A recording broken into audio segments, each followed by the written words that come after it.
శుభోదయం. ప్రభు అయిన యేసు క్రీస్తు నామమున వందనాలు తెలియజేస్తూ పరిశుద్ధమైన దేవుని గ్రంథములో నుండి మత్తయి వార్త 5వ అధ్యాయము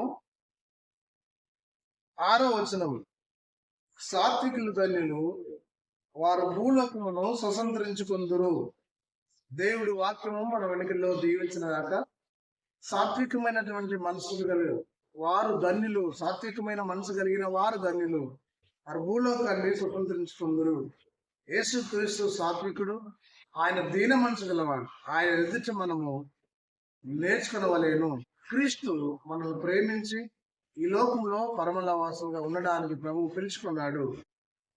ఈ భూలోకాన్ని అనగా కనబడుతున్నటువంటి ప్రపంచంలో ప్రతి భూభాగాన్ని స్వతంత్రించుకోవాలి అని అనుకుంటే సాత్వికమైన మనసు కలిగి నివసించాలి. దీనత్వము, వినయము, సాత్వికము కలిగి క్రీస్తు ప్రేమను కనపరిచేవారుగా మనం సిద్ధపడాలి. ప్రేమైన దేవుని సంగమా, దేవుని కుమారుడా, కుమార్తె, నా జీవితంలో వినయ స్వభావం కలిగి సాత్వికం కలిగి నివసిస్తుంది.